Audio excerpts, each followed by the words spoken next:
Assalamualaikum warahmatullahi wabarakatuh. Ni hauma. Baik ya, pagi hari ini hujan dari subuh tadi. Terus ya, terus membasahi bumi. Alhamdulillah, semoga barokah. Hari ini alhamdulillah sambil kita sarapan ya. Di hari menjelang sebentar lagi tahun baru. Ini tanggal 31 Desember 2025 menuju 1 Januari 2026. Sebelum nanti kita bepergian keluar, mungkin bisa keluar negeri ya, atau mungkin bisa keluar kota, berkumpul bersama keluarga tercinta. Nah, jadi hari ini papi dan mami tersayang Live sudah masak yang namanya bacang. Nah, jadi kalau kita lihat bacang ini kebetulan buat kita ada dua varian. Ada bacang yang namanya bacang bacang sapi, ini yang merah. Kemudian yang hijaunya ini adalah yang paling hijau tuh. Nah, ini adalah bacang ayam. Jadi bacang sapi dan bacang ayam. Ini kesukaan favorit kita. Bahkan tempo dulu nenek saya di Garut senantiasa selalu membuat bacang dengan berbagai varian. Ada ayam, ada sapi, ada tempe, ada tahu ya. Bahkan dimodifikasi sama ibunda saya tercinta, yaitu dengan memakai ya sedikit keju, jadi lebih wow rasanya ya. Itu berbagai macam. Nah, tapi yang penting hari ini adalah saya ingin membahas sedikit mengenai makanan khas Tiongkok kuno ini ya. Jadi makanan ini sebenarnya adalah untuk memperingati wafatnya, yaitu penyair patriotik di negeri Tiongkok kuno, yaitu yang bernama Qian. Ya. Qian ini pada saat itu meninggal dunia di sungai, dan maksudnya adalah agar mayatnya tidak dimakan ikan waktu itu. Makanya dibuatlah yang namanya makanan tradisional Tiongkok ini adalah bacang. Jadi bacang itu sendiri artinya adalah pertama memberikan sebuah filosofi bahwa kita harus selalu bersyukur apapun keadaan kita. Nah, dalam bahasa Tiongkoknya ada istilahnya ganpen itu rasa syukur. Kemudian juga ada kepuasan terhadap takdir apapun yang terjadi dalam hidup, namanya rajizu ya.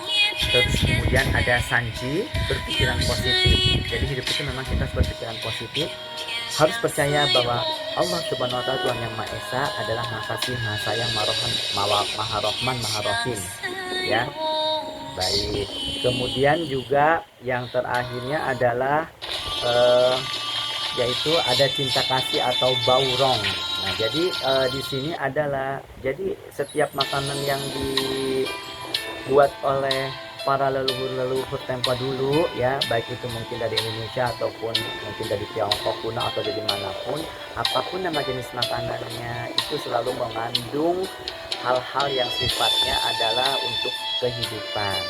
Nah, teman-teman semua ya, coba yuk kita rasakan dulu ini bacang. Kalau bacang biasanya saya sambil minumnya nanti adalah air atau teh panas boleh, atau kopi. Ini kopi udah plus madu, kemudian juga plus susu ya. Kita baca dulu doa ya barokah. Tangan seperti biasa udah cuci tangan. Assalamualaikum warahmatullahi wabarakatuh. Allahumma barik lana fi ma banget. Nah, ini sambil mendengarkan lagu-lagu dari lagu-lagu Mandarin ya. Ini salah satu lagu berjudul Ni Bujan Suyo ya. Jadi ini tuh salah satu lagu yang menyayat hati sedih ya. Harus percaya akan sebuah takdir, bahwa takdir itu sudah Tuhan yang akan menentukan, kita hanya bisa menjalani, dan salah satu formatnya adalah doa. Oke, lupa nih kita makan dulu. Bismillahirrahmanirrahim.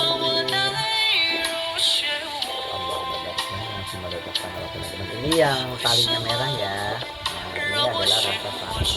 Ini daunnya adalah daun bambu kering seperti ini. Ini bacang ya. Banyak sih berbagai macam varian, tapi kalau saya untuk bacang itu ukurannya nggak mau yang terlalu besar. Jadi yang ya sedang-sedang aja segede gini tuh ya. Dan bacang juga ada yang memang dari beras dan ada dari ketan. Tapi intinya adalah ini untuk memperingati meninggalnya penyair patriotik di Tiongkok kuno ya. Terutama ini ada di festival Penchun ya.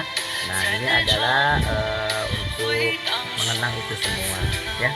Emang leluhur tempo dulu itu benar-benar segala sesuatu selalu ada tandanya gitu. Mungkin sama juga lah dengan kita, cuma mungkin berbeda waktu, ruang, dan dimensi. Baik, bismillahirrahmanirrahim. Allah Ta'ala di sana. Lima dan cuma wakil ada bahasa ini lancangnya. Ini data, ini variannya rasa sapi.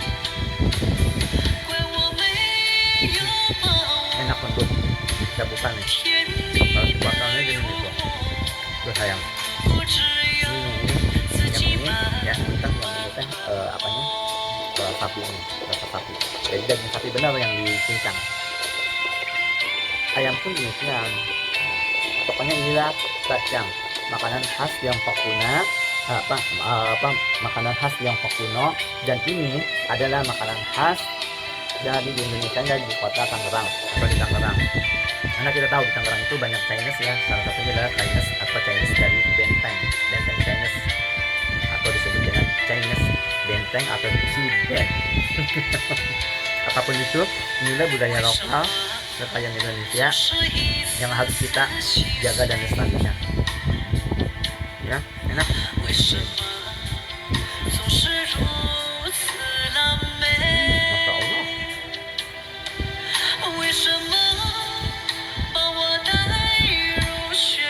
Emang istriku tercinta pintar masak, makanya suaminya selalu suka kulineran. Itu salah satunya karena istrinya suka masak. Terima kasih sekretar saya Pak yang rapi. Dia juga mendukung ketika saya konten, ketika saya karir di akademisi. Wow, keren pokoknya. Alhamdulillah, barakallah ya. Syukur sama Allah Subhanahu wa taala. Saya menangkapnya dan memahami. Saya pula love you.